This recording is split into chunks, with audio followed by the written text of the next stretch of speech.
लाइने से बना दी, वही चाल से तो लाइने से एक बेर हटा दे नाला तो बाटो जानते ही नेपाली बोलते बोलते मैं डोजर काटिए। पहले के युग में देखे लिए घर कटाई, लेकिन अब काहे घर कटाई था, वोट देले बड़ी वही दंड में दो बेर और वोट दे दी आगना उगना सब कटा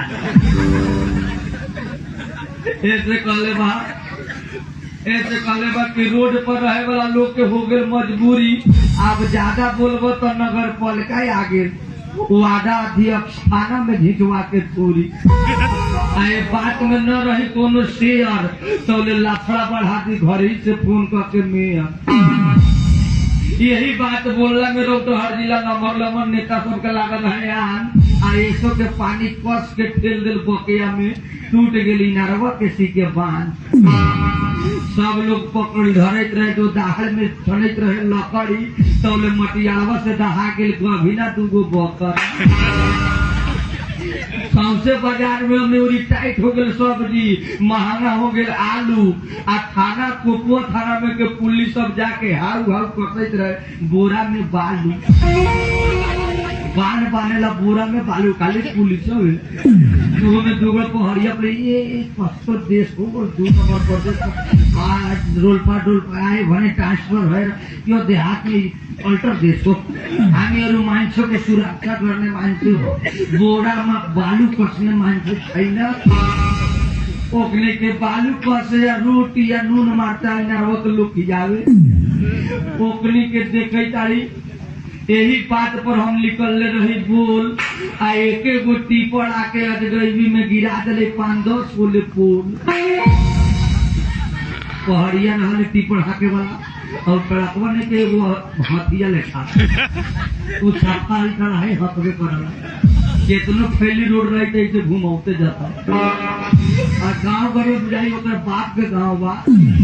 हिलाते एगो पोल में मारना था आ एगो पोल गिरता हुआ गांव में तो 17 को लेके बैठते एक भरिए ईटा लेखा गिरे चले और 10 गो पोल गिर गए पोल अवैत रही मोटरसाइकिल से देखते हमरा लागल घुरमी आ लास्ट वाला पोल में जटाइल 15-16 को पूरा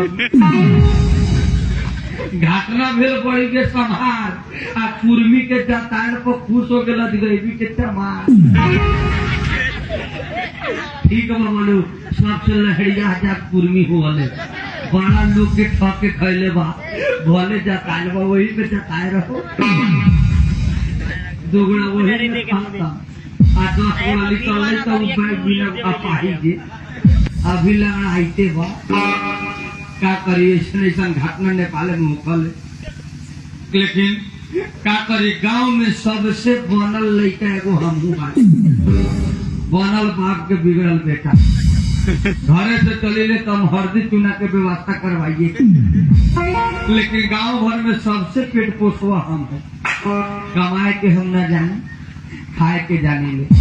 हम चाहे नीमन से हमरा केनहू से मिल जाओ लेकिन काम धंधा मत करवा। अस्पति नंबर 1 काम बढ़ा दिल के बाद बुझाले हमर देह पर पहाड़ चढ़ बाबू हमर कहले कोदारी लेके खेत में जोतले हम चल दिल बंकुल बाजार में हम काम न करे। पहले हरजाम उड़जाम होके तो राम राम कह के दही चूड़ा खाली 8 जाम भाग गेल बीच में आ गेल हलमान राधना आ हलमान राधना में हम कहियो बापे दे गेल एगो ब्यास ले गेल हमरा जबरदस्ती 1000 रुपया दिल तो बस 1 घंटा खटिए चल। हम कहली हनुमान राधना में कैसे हुआ आ हम तो नाच में रहे वाला आ हनुमान राधना के ब्यास सब अलगे गायो वाला होले पूछे आ हम कहियो बापा दे गए न जबरदस्ती हमरा ले गेल ब्यास बोला। लेकिन जब ब्यास जी संगे गेली हनुमान राधना करावे ओमे के खानाइए पीनाई दिए के हम कहली ठीक बा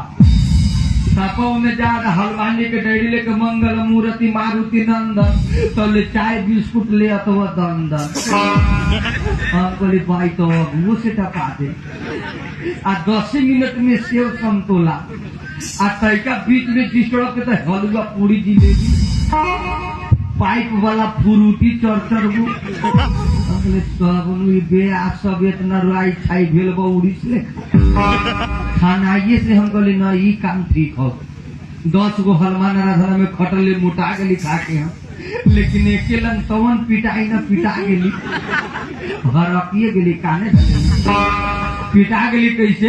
हनुमान आराधना तो निमन चीज हुआ जब हनुमान आराधना करावे के रहे जमुना गांव में 2500 में ब्याज कसैली पकड़ ले में 3 गोड़ा गेली हनुमान आराधना करावे एगो नाल बजाए वाला एगो ब्यास हारमोनिया गुनियाए वाला हम गाड़िए पी के तिल कस्तूरी जाए के रहे हनुमान आराधना हनुमान आराधना में जाए वाला तो न पियल भगत कोल हम 2 कस्तूरी चढ़ा दिले रहे 1.5 बोतल से ज्यादा हम कहले चलो न तो वही में बैठ गई लेकिन पिटाई के कारण बा जब गांव में हनुमान आराधना करावे के रहे वो तही एगो बनल बात के बिगड़ल बेटा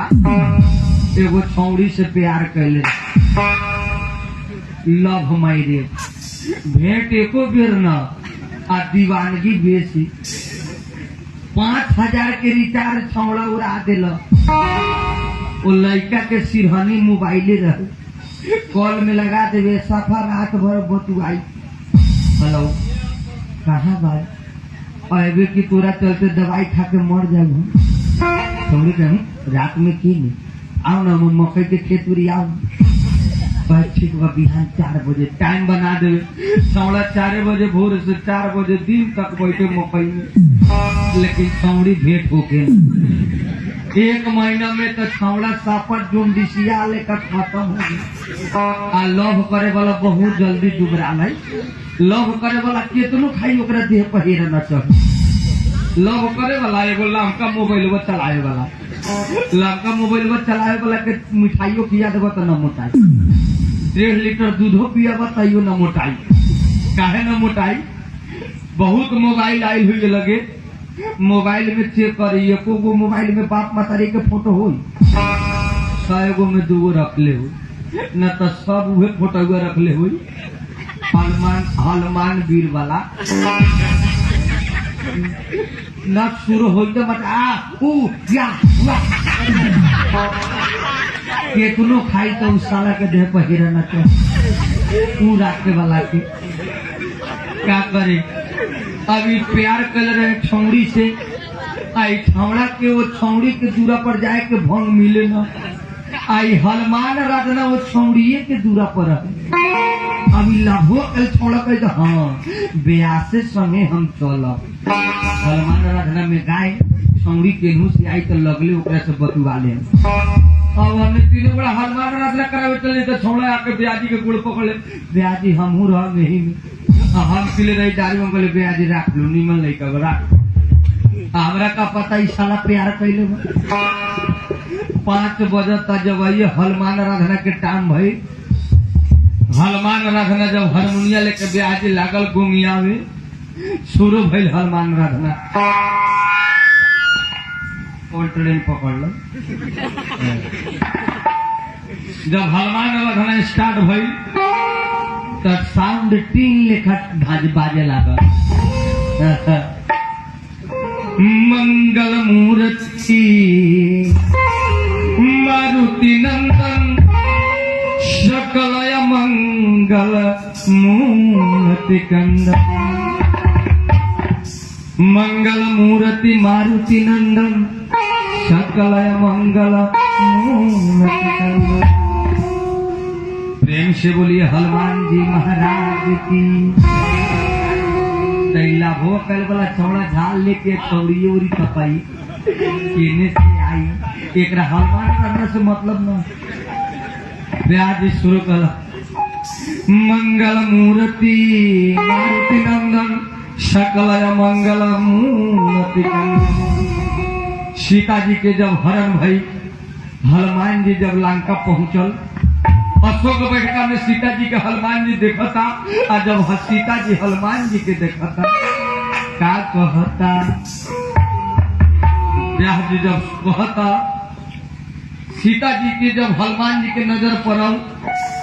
सीता जी कहता हनुमान जी से कैसन बात लक्ष्मण देवरवा पैसा